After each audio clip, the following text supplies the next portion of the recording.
అందరికీ నమస్కారం.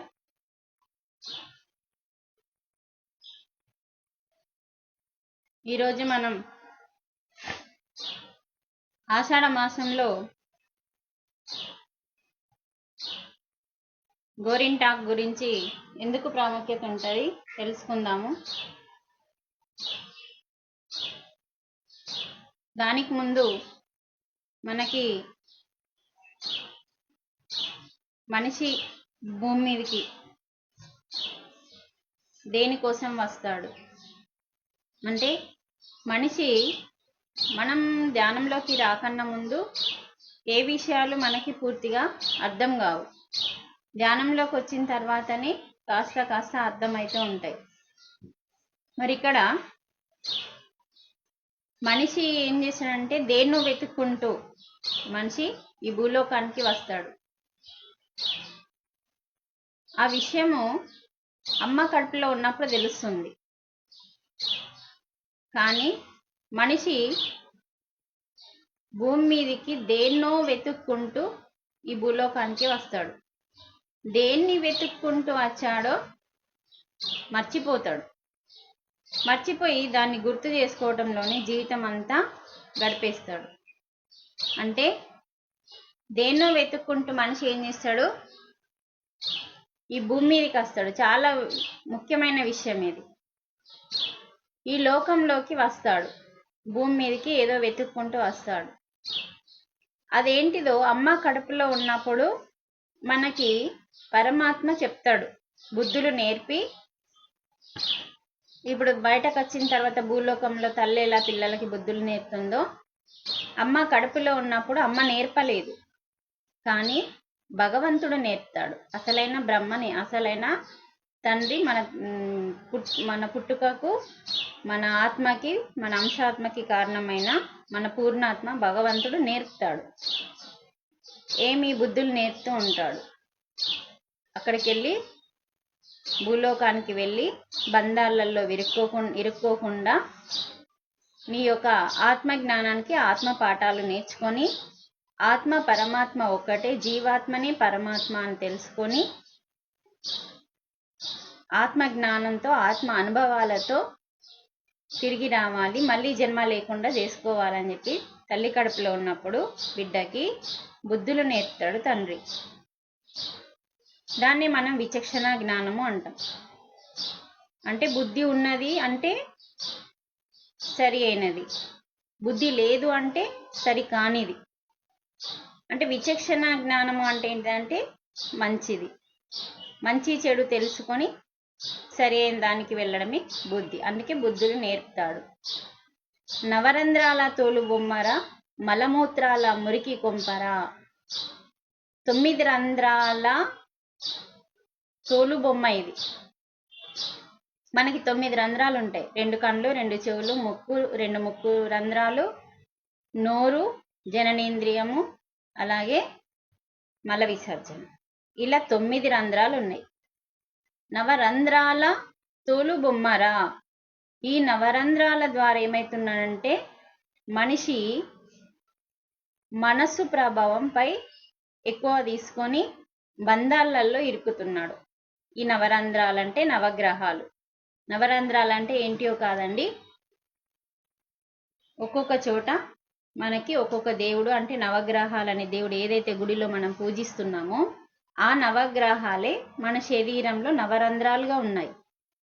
అందుకే ఒక మహర్షి ఒక పాట రాసిండు, నవరంధ్రాల తోలు బొమ్మ ఇది. ఇందులో నుంచి ప్రాణం పోతే ఈ బొమ్మ ఎందుకు అనికిరాదు. నవరంధ్రాల తోలు బొమ్మరా, తొలకరి మనుజుల అంటే నవరంధ్రాల తోలు బొమ్మరా, మలమూత్రాల మురికి కొంప. అంటే ఈ తోలు బొమ్మలో ఏముంటుంది, మలము అంటే మలమూత్ర అంటే మీకు తెలుసు, మలమూత్రాల ఉండేదంతగా మురికి వాసన కాబట్టి మురికి కొంపరా. తొలకరి మనుజుల అంటే ఇక్కడ మనకేం చెప్తుందంటే ఎవరైతే జన్మ తీసుకుంటారో జన్మ తీసుకొని ఇక్కడికి వెతుక్కుంటూ వస్తారు. అదే ఏంటిదో మనకు తెలియదు.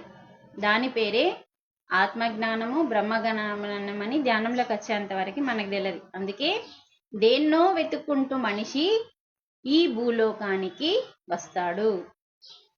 తాను దేన్ని వెతకడానికి వచ్చాడో మర్చిపోతాడు. మర్చిపోయి అది ఏంటో జ్ఞాపకం చేసుకోవటంలోనే జీవితం అంతా గడిపేస్తాడు, కానీ గుర్తుకు రాదు. అలా ఎన్నో జన్మలు, తమో గుణంలో కొన్ని జన్మలు, రజోగుణంలో కొన్ని జన్మలు, సత్వగుణంలో కొన్ని జన్మలు. అప్పుడు ఒక సద్గురు రూపంలో మనకి గుర్తొస్తుంది. చూడండి, అంటే ఎన్ని జన్మలు ఎత్తినా మనకు అది గుర్తుకు రాదు. ఎందుకంటే పసిపిల్లనికి ఏమీ తెలియదు కాబట్టి తల్లి మొదటి దైవము అని చెప్పింది. కొంచెం పెరిగిన తర్వాత తండ్రి దైవము, ఇంకాస్త పెరిగిన తర్వాత గురువే దైవము అన్నారు. అలాగే ఒక శరీరము ఎదిగితేనే ఇన్ని దైవాలు ఉన్నాయి దగ్గర, ఒక ఆత్మ ఎదుగుదలకి కూడా ఒక సద్గురువు కూడా అవసరం. అందుకనే ఆత్మ శైశవ దశలో, అందుకే నానాటి బ్రతుకు నాటకము కానక కన్నది కైవల్యం. నానాటి అంటే 4 రోజుల బతుకంటే మనం శైశవ దశలో, అంటే ఆత్మ తొలి దశలో, అంటే జంతు స్థితిలో ఉన్న దశలో శైశవాత్మలా మనం వచ్చినప్పుడు మనకేమీ తెలియదు అన్నట్టు. అప్పుడు దేన్నో వెతుక్కుంటే ఇక్కడికి వస్తాము, కానీ ఏంటిదన్నది మర్చిపోతాం. అదే తమో గుణము. అక్కడ నుంచి రజోగుణంలో కొన్ని జన్మలు, 100 జన్మలు ఎత్తుతామట. పత్రిసారి చెప్తుండే, సత్వగుణం ఎప్పుడైతే దాటుతామో అప్పుడు మన జీవితంలోకి ఒక సద్గురువు దొరుకుతాడు. ఉత్తుత్తానే దొరకలే మనందరికీ, ఏం పట్టించుకోవట్లేదు మీరెవరు. సద్గురు దొరికిండు, మరి మనకు దొరికిండు, వేరే వాళ్ళకు దొరకలేడు అంటే మన జన్మ ఎంత గొప్పది అన్నది మర్చిపోయిండు మీరు. ఎన్ని జన్మలు ఎత్తితే మనకు సద్గురు దొరికిండు. అందరికీ అంత ఈజీగా దొరకడు సద్గురు. ఉత్తుత గురువులు మస్తు దొరుకుతారు, కాళ్ళు మొక్కించుకొని గంటకింత అరగంటకింత అని పైసలు వసూలు చేసే గురువులు దొరుకుతారు. కానీ ఒక సద్గురువు దొరకాలంటే నీకు భాగ్యం కావాలి. ఆ భాగ్యం నువ్వే సంపాదించుకున్నావు, మళ్ళీ ఎవరో ఇచ్చింది కాదు, దైవం ఇచ్చిందో గురువులు ఇచ్చిందో కాదు.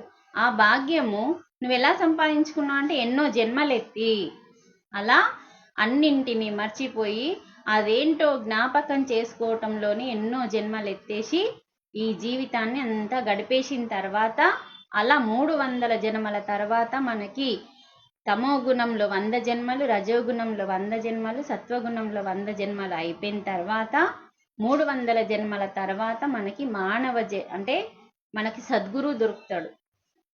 మానవ జన్మని ఇవన్నీ 300 జన్మలే మానవ జన్మలు. అంటే తమో గుణంలో అంటే ఏం తెలియదు, ఏమద్దు, దేవుడద్దు, దయ్యమద్దు, ఏమద్దు.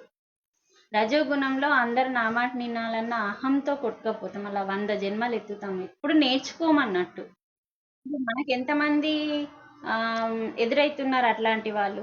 అందుకే ఎవరిని కూడా మనం విమర్శించాల్సిన అవసరం లేదు. కాకపోతే మనకు సద్గురు దొరికినప్పుడు కూడా మనం ఇంకా వెనుక కడిగేస్తున్నప్పుడు మనల్ని మనం తెలుసుకోవాలి. ఇక్కడ మనం తెలుసుకోవాలి, మిగతా వాళ్ళ సంగతి పక్కకు పెట్టు. ఎవరు రావట్లేదు అంటే వారికి అర్హత వాళ్ళు సంపాదించుకోలేదు. అందుకనే మనిషి ఈ భూలోకానికి దేన్నో వెతుక్కోవడానికి 300 జన్మల నుంచి వెతికి వేసారిన తర్వాత అప్పుడు మనకి 300 జన్మల తర్వాత ఒక సద్గురువు దొరుకుతాడు. ఆ సద్గురువు దొరికినప్పుడే మనకి సత్వగుణంలో ఉన్నప్పుడు దొరుకుతాడు, సత్వగుణం దాటే టైంలో దొరుకుతాడు. అలా దొరికినప్పుడు ఆ గురువుని మనం తద్విద్ది ప్రణిప్రాతేన పరిప్రశ్నేన సేవయే, అతని పాదాల దగ్గర కూర్చొని మనసా వాచ కర్మన అన్ని అంటే మన అన్ని ఇంద్రియాలతోని గురువు దగ్గర మనం సమర్పించుకొని వారి యొక్క జ్ఞానాన్ని తీసుకొని మనం ముందుకెళ్ళాలి. అప్పుడే కదా ఈ నవరంధ్రాల తోలుబొమ్మ ఒక వజ్రంగా తయారవుతుంది. మరి ఇలాంటి మురికి కొంపలో మనం సువాసనలు వెదజల్లవచ్చు, అలా మనం తయారు కావచ్చు. అలా మనకి ఇక్కడ ఇన్ని 100 జన్మల తర్వాత, అందుకే ఇది చాలా ఇంపార్టెంట్ పాయింట్ అండి. దేన్నో వెతుక్కుంటూ మనిషి ఈ లోకానికి వచ్చి ఏ దాన్ని వెతుక్కుంటూ వచ్చాడో మర్చిపోయి అది జ్ఞాపకం చేసుకోవటంలోనే 300 జన్మలు గడిపేసిన తర్వాత మన జీవితంలో ఒక సద్గురువు దొరుకుతాడు. ఆ సద్గురువు దొరికినప్పుడు మన జీవితాన్ని మనం సద్వినియోగం పరచుకోవాలి.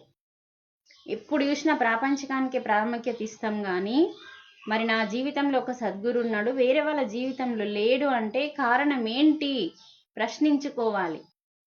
ధ్యానానికి, స్వాధ్యాయానికి, సజ్జన సాంగత్యానికి, ధ్యాన ప్రచారానికి, నీ ఎదుగుదలకి, నీ బుద్ధి కుశలతకి, విచక్షణ జ్ఞానానికి మనం సమయం ఇవ్వకపోతే ఈ 300 జన్మల నుంచి మనం కష్టపడ్డదంతా వృధా అయిపోతుంది. ఈ అవకాశం మనకి ఈ జన్మలో వచ్చింది, దాన్ని మనం ఉపయోగించుకోవాలి. అలా ఉపయోగించుకుంటే ఈ జన్మలో కాస్త నేర్చుకుంటాం, నెక్స్ట్ జన్మలో ఇంకొంచెం నేర్చుకుంటాం. గత జన్మ సుకృతం ఉండడం బట్టే మనకు సద్గురు దొరికిండు. అందుకని అప్పుడే మనకి సద్గురు చెప్తాడు, దేన్ని వెతుక్కోవడానికి వచ్చినావు అని చెప్తాడు మనకు. అప్పుడు దేన్ని వెతుక్కోవడానికి? నీవు దేవుడు వేరు కాదు, దేవుడు నువ్వు ఒకటే. నాశనం కాని సత్, సత్యము.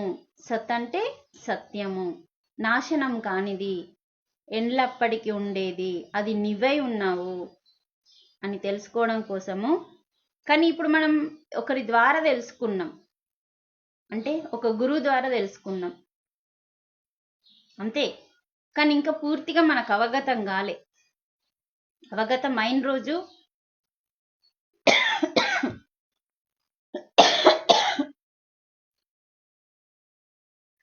అవగతమైన రోజు మనం ఆత్మలాగా జీవిస్తాం. శరీరంలాగా కాకుండా, ఈర్ష ద్వేషాలకు పోకుండా ఒక అద్భుతమైన సద్గురు జీవితాన్ని జీవిస్తాం. ఒక సద్గురువు తను ఆత్మని, ఈ ఆత్మే పరమాత్మ అని సాక్షాత్కరించుకున్నాడు, అంటే దర్శనం చేసుకున్నాడు. కాబట్టి ఆయన సద్గురువు అయిండు. మనం సద్గురు బోధనలు విని సత్యం తెలుసుకున్నాం, కానీ సత్యం నీది కాలే, నీకు అవగతం కాలే ఇంకా. అందుకని నువ్వు ఆత్మలాగా బతకట్లేదు. ఏది జరిగినా తీసుకుంటున్నావు, ఏది జరిగినా రియాక్ట్ అవుతున్నావు. సుఖం వస్తే ఒకలాగా, దుఃఖం వస్తే ఒకలాగా భావిస్తున్నాం మనం. అప్పుడు మనకింకా ఆత్మ యొక్క పురోగతి అర్థం కాలేదు. నువ్వు ఆత్మవని మాత్రమే తెలుసుకున్నావు, కానీ ఆత్మవు అని అనుభవంలోకి రాలేదు ఇంకా. అది రావడం కోసమే సద్గురు నీ జీవితంలోకి వచ్చి ఆత్మ పాఠాలు నేర్పిస్తాడు. ఆత్మ పాఠాలు ఎప్పుడైతే నీ జీవితంలోకి తీసుకొని ఆచరిస్తావో, సాధన చేస్తావో, అప్పుడు శరీర స్థితి, మనస్సు స్థితి, బుద్ధి స్థితి దాటిన తర్వాత రోజుకొక విధంగా నీ లోపల మార్పు చెందుతూ ఉంటావు. నిన్నటికి ఇళ్ళటికి కొంచెం తేడా కనిపిస్తున్నా అంటే నీ లోపల మార్పు వస్తుంది. అంటే నీ లోపల అంటే నీ గుణము లోపల మార్పు. ఇంకా ఇంత ముందట్లానే ఉన్నావా? ధ్యానంలోకి రాకన్నా ముందు ఎలా ఉన్నావు? ధ్యానంలోకి వచ్చి జ్ఞానం తెలుసుకొని ధ్యానం చేస్తూ ఎన్నో పుస్తకాలు చదువుతూ కూడా నీ లోపల మార్పు రాలేదంటే వ్యర్థం. అందుకని వస్తుందా, day by day change, checkup. మనం పక్కలను చెకప్ చేయొద్దు. వాళ్ళు ఎంత ధ్యానం చేస్తున్నారు, వీళ్ళు ఎంత ధ్యానం చేస్తున్నారు, ధ్యానంలోకి వెళ్తున్నా, వాళ్ళు ఏం పుస్తకం, ఇవన్నీ మనకు అవసరం లేదు. ఫస్ట్ నేను కొంచెం చెప్పే స్థితిలో ఉన్నా కాబట్టి మీ బాధ్యత నాకు కొంచెం అవసరం ఉంటుంది. కాబట్టి మనం ఫస్ట్ మనని మనం చెక్ చేసుకోవాలి. సెల్ఫ్ చెకప్ చాలా చాలా ఇంపార్టెంట్, కానీ ఎవరు సెల్ఫ్ చెక్ చేసుకోరు. సెల్ఫ్ చెకప్ అంటే మనల్ని మనం చూసుకోవడం, మన గుణంలోకి, మనలోకి, మన అంతరంగంలోకి చూసుకోవాలి. మనలోకి చూసుకోకుండా మనం పక్క వాళ్ళలోకి చూస్తున్నాం. దానివల్ల నీకు సద్గురు వచ్చినా కూడా లాభం ఏంటి? ఇప్పుడు చూడండి, క్లాస్ ఎన్ని గంటలకు ఉంది? క్లాస్ స్టార్ట్ అయిన తర్వాత ఎన్నో నిమిషాలకి మీరు జూమ్లోకి వస్తున్నారు. తర్వాత ఓ 10-15 నిమిషాల తర్వాత ఇంకొకరు వస్తారు. క్లాస్ స్టార్ట్ నుంచి వింటేనే కదా అర్థమయ్యేది. అంటే మనకి ఎంత శ్రద్ధ ఉంది అన్నది అర్థం కావాలి. ఎవరో చెప్తే అర్థం కాదు, మనకి మనం శ్రద్ధ ఎంత ఉంటుందో అంతే జ్ఞానం వస్తాయని మనం విన్నాం కదా. అందుకని మనకి మన జీవితంలో సద్గురు దొరికినప్పుడు దాన్ని సద్వినియోగం చేసుకోవడానికి ప్రయత్నం చేసుకోవాలి. చేయకపోతే వృధా అవుతుంది. అందుకని అంతెందుకు, ఇప్పుడు మనం ఒక చెట్టుని తీసుకుందాం, ఎగ్జాంపుల్ చెప్పాలి మీకు అర్థం కావాలంటే. ఆ చెట్టుని పెట్టినాం మనం, పెట్టిన తర్వాత దాన్ని చూడాలి మనం. పెట్టేసి వెళ్ళిపోతే, పెడితే వెళ్ళిపోతే కుదరదు, డిస్టర్బెన్స్ అవుతుంది. ఒక చెట్టుని పెట్టిన తర్వాత పెడితే సరిపోదు, దాని యొక్క యోగక్షేమాలు చూసుకోవాలి. అంటే బాగుందా, నీరు కావన్నా, గాలి కావన్నా, ఎండ కావన్నా, ఇవన్నీ చూడాలి కదా. అంటే మనం దాంతో ఏం చేస్తున్నాం, స్నేహం చేస్తున్నాం చూడండి. అంటే స్నేహం, దానితో మమేకం అవుతున్నాం. ఒక చెట్టు పెట్టి దాన్ని సంరక్షించాలంటే, అంటే స్నేహం ఒక పూల మొక్క లాంటిది. మన యొక్క స్నేహం ఒక పూల మొక్క లాంటిది. ఆ మొక్కతో మనం స్నేహంగా ఉంటే ఏమవుతుంది, మనం మంచి మనసుతో నీరు పోసినాం అనుకో, అంటే పదుని ఇట్లా మనం పదుని వేసినాం అనుకో, పదుని వేస్తే అంటే చక్కగా దాన్ని శుద్ధి చేసి దానికి ఏం కావన్నది చూస్తూ, స్నేహం ఒక పూల మొక్క లాంటి మంచి మనసుతో మనం పదును చేసి అనురాగం అనే నీరు పోస్తే అదేం చేస్తుంది, ఆనందం అనే పుష్పాన్ని ఇస్తుంది, ఆత్మీయత అనే వాసన వేస్తుంది. అంటే మనం ఒక చెట్టు దగ్గర దాంతో స్నేహం చేసి మంచి మనసుతో చెట్టు పెట్టినాం కదా, దానికి దాహం వేస్తుంది, నీరు కావాలని మంచి మనసుతో మనం నీరు పోస్తే, ఆ చెట్టు పెట్టేసినా కదా అదే వర్షం పడుతుంది ఉండని అంటే అది మంచి మనసు కాదు. అనురాగం అనే నీరు పోస్తే అది అప్పుడు స్టార్ట్ అవుతుంది. దాని నుంచి ఆత్మీయత, అంటే నువ్వు నన్ను రక్షించావు, నన్ను కాపాడావు, నాకు నీరును అందించావు, ప్రేమను అందించావు, స్నేహాన్ని అందించావు అని అది నీకు ఆత్మీయతతో అద్భుతమైన పుష్పాన్ని ఇస్తుంది. తర్వాత వాసన వేస్తుంది, చక్కగా స్మెల్ ఇస్తుంది, ఎన్నో జీవరాశులకి ఆహారంగా మారుతుంది. అలాగే మనం ఒక మొక్కతో ఉంటేనే అది అలా ఇస్తుంది. మనకు తెలుసు, మనం చెట్టు పెడుతున్నాం, నాటుకుంటుంది, పూలు ఇస్తుంది, ఇదంతా దాన్ని కొంచెం డీప్గా ఆలోచించాలి. దాంతో మనం మమేకమైతే అది మనకి ఇస్తుంది చూడండి. అలాగే మీరు కూడా ఒక గురువుతో మమేకమై, గురువిచ్చిన జ్ఞానంతో మమేకమైతే అది మీకు ఇస్తుంది. అక్కడ మీకు దానికి కావలసిన శ్రద్ధ, భక్తి ఉండాలి. అది అవసరం. అది ఎంత అవసరం అంటే చెప్పలేం.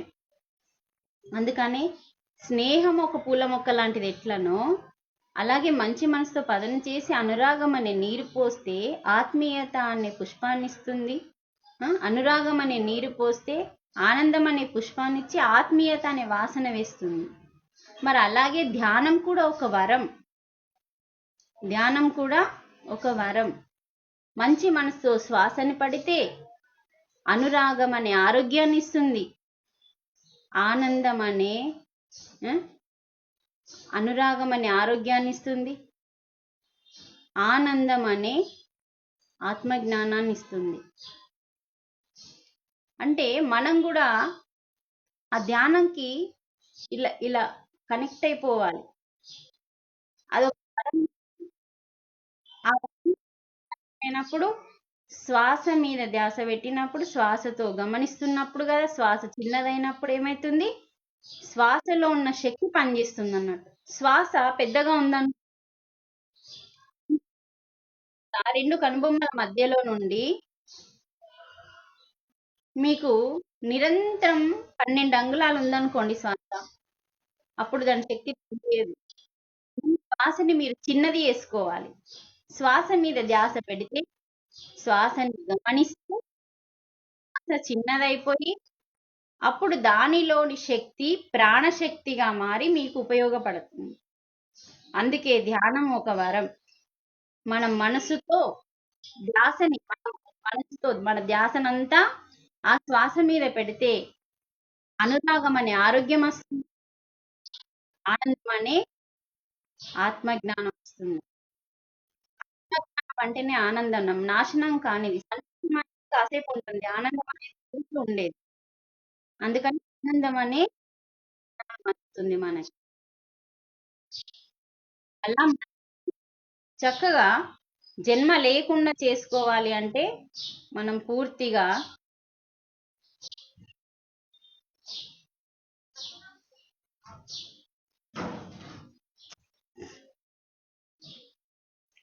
మనం ధ్యానానికి అంకితం అయిపోవాలి. అందుకే మనం 300 జన్మల నుంచి ఏదో వెతుక్కుంటూ తమో గుణం, రజోగుణం, సత్వగుణం 300 జన్మలు కంప్లీట్ అయిపోయిన తర్వాత ఏది వెతుకామో, ఏది దేనికోసం వచ్చామో మర్చిపోయినాం. కాబట్టి ఆ మర్చిపోయిన దాన్ని గుర్తు చేసుకోవడానికే 300 జన్మల తర్వాత మనకు ఒక సద్గురువు, ఇది మర్చిపోయావు, ఇది గుర్తు చేసుకో, నా దగ్గరికి రా అని చెప్పి సద్గురువు మన జీవితంలోకి వచ్చి దాన్ని గుర్తు చేసి అప్పుడు కదా మనకి ఆత్మ జ్ఞానాన్ని బోధిస్తాడు, బోధన చేస్తాడు. ఆ బోధనని మర్చిపోతున్నాం. ప్రాపంచికమే ముఖ్యం అనుకుంటున్నాం కానీ మన శాశ్వతమైన జ్ఞానం ముఖ్యమని అనుకోవట్లేదు. కాబట్టి మనకి కష్టాలు, రోగాలు ఎక్కువైతున్నాయి. అందుకని ఆ యొక్క విషయాన్ని మనం కొంచెం గుర్తుంచుకోవట్లేదు మనం. అందుకని ఇక్కడ మనకి బోసు అనే దర్శకుడు ఉన్నాడు, పాటలు పాడుతూ ఉంటాడు. తన జీవితంలో బాగా కష్టాలు ఉన్నాయి, ఆయన గురించి కాస్త తెలుసుకోండి. అయినా మనకి బడ్జెట్ పద్మనాభం అనే సినిమా తీసిండు. బడ్జెట్ పద్మనాభం అనే జగపతి బాబు సినిమా తన జీవితంలో ఎలా ఉందో తన సినిమా కూడా అలాగే తీసిండు. అలా అక్కడ ఆయన ఒక పాట పాడింది, ఎవరేమి అనుకున్నా నువ్వుండే రాజ్యాన రాజు నువ్వే, మంత్రి నువ్వే. చూడండి, నువ్వు ఉండే రాజ్యం అంటే భూలోకం కాదు. నువ్వు ఉండే రాజ్యంలో ఇక్కడ ఎందరో మంది ఉంటారు, నువ్వు ఒక్కొనివి లేవు కదా. ఎవరేమీ అనుకున్నా నీవుండే రాజ్యాన రాజు నువ్వే, మంత్రి నువ్వే, సైన్యం నువ్వే, అన్నీ నువ్వే. మరి ఇక్కడ మనకేం చెప్తున్నాడు? బంటు నువ్వే, మంత్రి నువ్వే, సైన్యం నువ్వే. ఎవరేమీ అనుకున్నా నువ్వుండే రాజ్యాన రాజు నువ్వంటే నీ రాజ్యం ఎక్కడుంది? నీ అంతరంగంలో ఉంది. మన రాజ్యం అంటే మన ఇల్లు, మన వాడ, మన ఊరు, మన గ్రామం కాదు.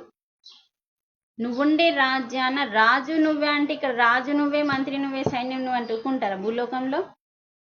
కానీ మన అంతరంగంలో ఎవరు లేరు, మనమే ఉన్నాం. మనతో పాటు మన జీవాత్మే పరమాత్మ. కాబట్టి ఈ రాజ్యంలో అంటున్నాడు. ఆయన ఎంత గొప్పగా పాట రాసిండో. ఎవరేమీ అనుకున్నా ఆయన ఎన్నో కష్టాల ద్వారా ఈ పాటని మనకి అందించాడండి. చాలా అంతరార్థం ఉంది ఈ పాటలో. అంటే ఈ అంతరంగంలో, ఈ రాజ్యంలో రాజు నువ్వే, మంత్రి నువ్వే, బంటు నువ్వే, సైన్యం నువ్వే అని ఎంత చక్కగా వివరించి చెప్పిండు. అది తెలుసుకోవాలి మనం పాట గురించి. చాలా ఎన్నంటే ఆయనకు ఎన్నో అవమానాలు వచ్చినాయి. ఆయన అవతారం చూసి ఆయన ఇంత గొప్పగా అవుతాడా, ఎన్నో అవమానాలు, చుట్టాలు, వాళ్ళు వీళ్ళు హేళన బాగా చేసిండు అతన్ని. ఆ హేళన ద్వారా, అందుకే మనిషికి ఏ బాధ కలిగినా, ఎవరి ద్వారా అవమానాలు జరిగినా, ఎవరి ద్వారా హేళన జరిగినా వాళ్ళు ముందుకెళ్ళడానికే అన్నది తెలుసుకోవాలి. ఈ దర్శకుడు అదే చెప్పిండు. నేను నా జీవితంలో ఎన్నో మాటలు పడ్డా, ఎన్నో అవమానాలు పడ్డా, ఎంతో బాధని అనుభవించిన తర్వాత ఈ పాట రాశాను, ఈ సినిమా తీశానని చెప్పిండు. మరి ఏమైనా ఏదైనా నువ్వెళ్ళే దారిలో, ఏమైనా సరే మన జీవితంలో ఏదైనా సరే నువ్వు వెళ్ళే దారిలో అంటే మన జీవితంలో ఏదొచ్చినా సరే మనం వెళ్తున్న దారి ఏదైతే ఉందో, గమ్యం ఏదైతే ఉందో, మనం వెళ్ళేది ఏదైతే లక్ష్యం ఉందో ఆ దారి వెంట మనం ఏదైతే ఉన్నాదో ఆ యొక్క నువ్వు వెళ్ళే బడిలోన, బడి అంటే ఇక్కడ విద్య నేర్చుకునే, ఆత్మజ్ఞానం నేర్చుకునే బడిలోన పలక నువ్వే, బలపం నువ్వే. అలాగే పలక నువ్వే, బలపం నువ్వే, ప్రశ్న నువ్వే, బదులు నువ్వే అంటున్నాడు. ప్రశ్న నీ లోపలికే వేసుకో. ఎవరికో వేసిన ప్రశ్న సమాధానం సరిగా రాదు, నీ లోపలికి వేసుకో. ఇది నీ బడి ఇక్కడుంది. అందుకనే నీ లోపల ప్రశ్న వేసుకుంటే, ఇప్పుడు మనం స్కూల్కి వెళ్తే పలకా బల్పం లేకుండా వెళ్ళం, చదువుకోవడానికి నేర్చుకోవడానికి వెళ్తాం. అందుకని మన అంతరంగంలోనే రాజ్యం ఉంది, ఆ అంతరంగంలోనే బడి ఉంది, ఆ అంతరంగంలోనే ప్రశ్న ఉంది, దానికి సమాధానం ఉంది అని ఎంత చక్కగా వివరిస్తున్నాడు చూడండి. ఏమైనా ఏదైనా నువ్వెళ్ళే బడిలోనా, పలక నువ్వే, బలపం నువ్వే, ప్రశ్న నువ్వే, బదులు నువ్వే, అన్నీ నువ్వే కావాలి, అనునిత్యం పోరాడాలి, వెనకడుగేయద్దు, ప్రతి క్షణం, అనునిత్యం, అన్ని వేళలా. ఒకసారి మనం ఓకే ఒకటి జరిగింది, దానికోసం మనం పోరాట చేసి అలసిపోయినప్పుడు గతం దాని గురించి మనం మర్చిపోతాం, వెనకడుగేస్తాం, ఇదంతా ఎందుకు మనతో కాదు అంటాం. ఇక్కడ ఏం చెప్తున్నాడు, అన్ని వేళలా, ప్రతి క్షణం మనము అనునిత్యం పోరాటం చేయాలి, పోరాడాలి. పోరాడితే ఏమొస్తుందని చెప్తున్నాడు, అనుకున్నది సాధించాలి. ఎప్పుడు కూడా మనం వెనకడుగు, ఒక కష్టం వచ్చిందని, ఒక బాధ వచ్చిందని, ఒక అవమానం వచ్చిందని మనం వెనకడుగు వేయద్దు. మరి వీటికి కావాల్సింది ఏంటండి, ధైర్యం, శక్తి. భయపడేటోళ్ళు ఇవన్నీ చేయలేరు. భయపడ్డామనుకో, ఏదన్నా ప్రాబ్లం వచ్చిందనుకో భయపడతాం, వెనకడుగేస్తాం. మనకు అక్కడ కావాల్సింది ధైర్యం, వాటిని తట్టుకునే శక్తి కావాలి. మరి రెండు కావాలంటే ఏం చేయాలా, ధ్యానం. ఏడికన్నావో ధ్యానమే శరణ్యం.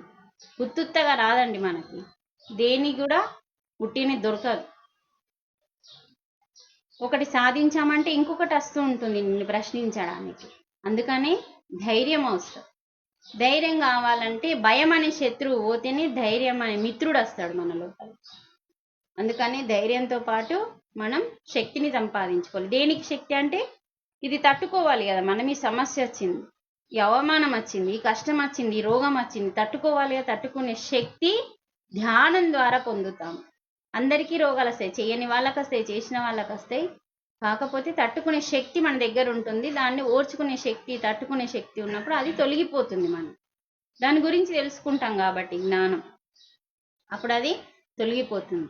మనకేమన్నా అవమానం వచ్చిందనుకో, ఆభరణాలుగా ఆలోచించు అంటాడు. ఆభరణాలు అనుకో అంటాడు. అవమానాలే ఆభరణాలు, అనుమానాలే అనుకూలంగా మార్చుకో. ఏదైతే అవమానిస్తున్నారో, అవమానించిన దాన్ని, అవమానించిన నువ్వు దుఃఖించి వెనకడుగు వేయకు. దాన్ని నీకు అనుకూలంగా మార్చుకో. ఆ సమయాన్ని నువ్వు అనుకూలంగా మార్చుకో. సందేహాలు, ఎవరికన్నా నీ మీద సందేహాలు వచ్చినాయి అనుకో, వాటిని సందేశాలు అనుకో. వాళ్ళు ఇచ్చిన సందేశం, వాళ్ళు మనకి ఇలా సందేశం ఇస్తున్నారు, వాళ్ళ ద్వారా అని తెలుసుకోవాలి. ఎంత చక్కగా వివరించిండు. కానీ ఈ పాట ఎవరికి అర్థం కాలే. మనకి దగ్గర మేడం ఆత్మజ్ఞానం ఉంటే ప్రతిదీ లోతులోకి అర్థమవుతుంది. అంటే మనం అలా అర్థం చేసుకోవడానికి సిద్ధంగా ఉన్నాం కాబట్టి. ఇప్పుడు ఇదే పాట, ఇదే జ్ఞానం మామూలు వాళ్ళకి ఇవ్వండి, వాళ్ళు ఏదో ఎంజాయ్మెంట్ చేస్తారు అంతే. కానీ ఒక ఆత్మజ్ఞానికి, తపన ఉన్న ఆత్మజ్ఞానికి, మలుతుత్తగా కాదు, తపన ఉండాలి వాళ్ళకి, ఇందులో ఏముంది అని తపన ఉండే ఆత్మజ్ఞానికి పాటిస్తే దీంట్లో ఉన్న అర్థాన్ని అంతరంగంగా అర్థం చేసుకొని దాన్ని ఆచరిస్తాడు. అంత చక్కగా చెప్తున్నాడు.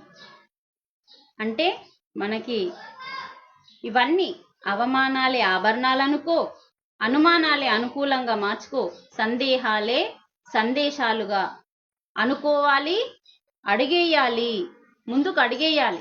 అనుకో, ఇవన్నీ ఇలా అనుకొని, అనుకున్నంత మాత్రాన మనం ఏమన్నా తగ్గిపోతామా, పొట్టిగైపోతామా, బక్కగైపోతామా, లావైపోతామా? ఏం అవ్వం కదా.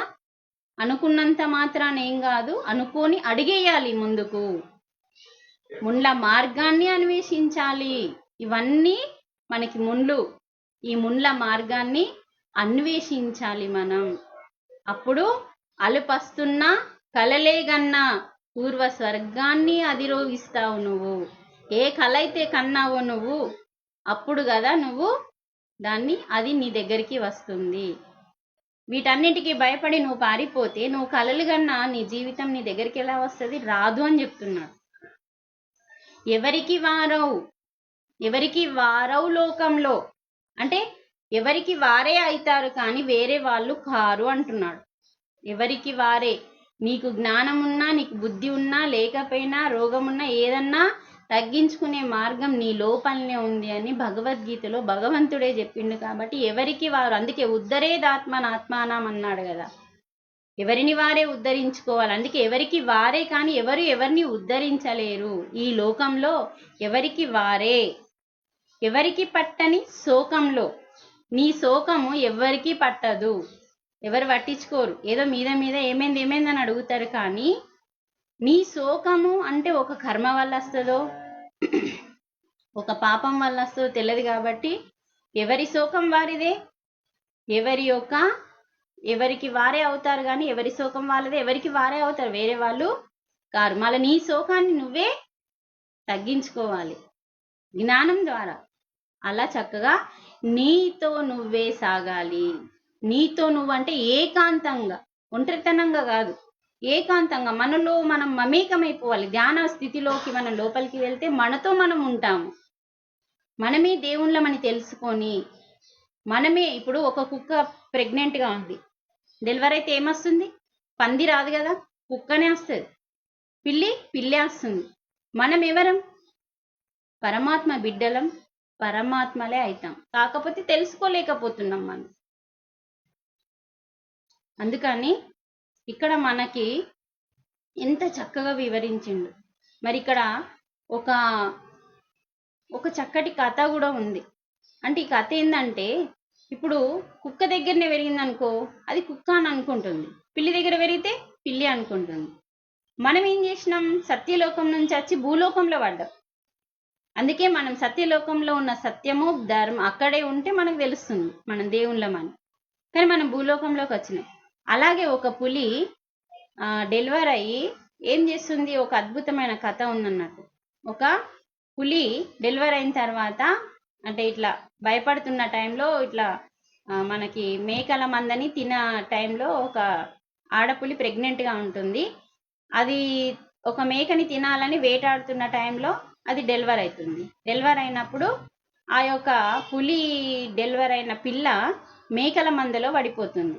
అది మేకల మందలో పడిపోయి మేకలతోనే వెళ్ళిపోతుంది. అది మేకలాగానే గొర్రెలాగానే పెరిగిపోతుంది. అది పులి దగ్గర ఉంటేనేమో పులిలాగా గాండిస్తుంది, పులిలాగా పెరుగుతుంది.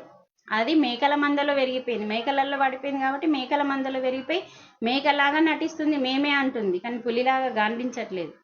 మళ్ళీ ఒక పులి వచ్చి నువ్వు మేకవు కాదు, నువ్వు పులివి అని ఒక సద్గురులాగా మనకచ్చి నువ్వు దేవుడు అని చెప్పినట్టుగా ఆ యొక్క పులి వచ్చి నువ్వు మేక పిల్లవు కాదు, పులి పిల్లవు అని చెప్పి నీళ్ళ దగ్గరికి తీసుకెళ్ళి, చూడు నువ్వు నేను ఒకలాగా ఉన్నాము, నువ్వు పులి పిల్లవు, నువ్వు పులిలాగా గాండ్రించాలి, వాటిని తినాలి అని చెప్పి నేర్పిస్తుంది. అలాగే మనం కూడా ఒక పరమాత్మ బిడ్డలం.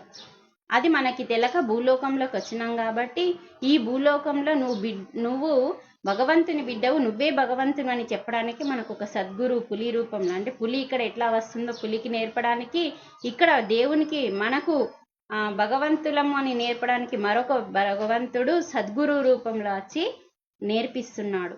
కానీ మనం నేర్చుకోవడానికి సిద్ధంగా లేము. ఆస్తుల వెంపడ, చీరల వెంపడ, నగల వెంపడ, షాపింగ్ల వెంపడ ఎటో వెళ్ళడానికి ప్రయత్నం చేస్తున్నాం. కానీ జూమ్ క్లాసు ఉన్నదంటే ఎంతో మంది సిద్ధం కావాలి, ఎందరినో తయారు చేయాలి. అలా మనము అంత వెంబడబడితే తప్ప మనం మోక్షాన్ని దగ్గరికి కాలేము. మనం చెయ్యాలి, చేస్తలేం. కాబట్టి ఏది ఎంత చేసుకున్నా కూడా అంత ఉంటుంది కదా. ఇప్పుడు ఏదో అశుద్ధిగా ఉన్నది, మనం ఏదో తెచ్చుకున్నాం వస్తువు, దాన్ని శుద్ధి చేయాలి కదా. శుద్ధి చేస్తేనే ఇంట్లో పోసుకుంటేనే పురుగు కాదు. అది అవసరం, ఎంత అవసరమో అంతే, ఎక్కువ అవసరం లేదు. మళ్ళీ అత్యాశకి పోవద్దు. అందుకని మనం కూడా మనని శుద్ధి చేసుకోవాలంటే మనలాగా ఎందరినో తయారు చేస్తే వాళ్ళు మన దగ్గరికి రారు, మనమే వాళ్ళ దగ్గరికి వెళ్ళాలి. మీరు చెప్పినంత మాత్రాన వాళ్ళు రారు. మీరు చెప్పిన వాళ్ళందరూ రావాలని మీరు కోరుకోవద్దు, చెప్తూ వెళ్ళాలి. వాళ్ళు వస్తూ ఉంటారు. వచ్చిన వాళ్ళు ఆగాలని లేదు, వాళ్ళు వెళ్ళిపోతూ ఉంటారు. వాళ్ళకి అర్హత ఉండాలి. అలా మనం వస్తూనే ఉంటారు, పోతూనే ఉంటారు, మనం యాడ్ చేస్తూనే ఉండాలి. ఇంత అద్భుత జ్ఞానం మీకు 10 మందికే అందుతుందంటే అది ఆలోచించుకోవాలి. చూడండి, మరి ఇంకా ఇది చాలా ఉంది, మనకి టైం అయిపోతుంది. కాబట్టి మరి ఈ యొక్క దర్శకుడు చాలా ఎవరైనా గొప్పవాళ్ళు, ఇప్పుడు మనం వాళ్ళ పేరుని తలుసుకుంటున్నాము, గొప్ప వాళ్ళ స్థితిలో గొప్ప స్థితిలో ఉన్నారు అంటే వాళ్ళు దానికి ముందు గొప్పవాళ్ళు అవ్వడానికి ముందు ఎన్నో అవమానాలు పడ్డారు, ఎన్నో కష్టాలు పడ్డారు. ఆ స్థితికి రావడానికి వాళ్ళు బాగా కష్టాలు పడితేనే వాళ్ళు ఆ స్థితికి వస్తారు. ఆ స్థితికి వస్తున్నారంటే మనం కూడా ఆ స్థితికి రావాలంటే మనకి కూడా ఎన్నో బాధలు కష్టాలు ఉంటేనే, అంటే మనము ఈ బంగారాన్ని ఎలా మనం అగ్నిలో వేస్తే అది మెరుస్తూ ఉంటుందో అలాగే మనల్ని కూడా కష్టాల రూపంలో మనకి వస్తూ ఉంటేనే ఆ కష్టాన్ని తట్టుకునే శక్తిని జ్ఞానాన్ని మనం పెంచుకున్నప్పుడే పరమాత్మకి దగ్గరైతే మన విషయాన్ని మనం గ్రహించాలి. మరి చక్కటి అవకాశాన్ని నాకు ఇచ్చినందుకు మీ అందరికీ కృతజ్ఞతలు. మీకేమన్నా డౌట్స్ ఉంటే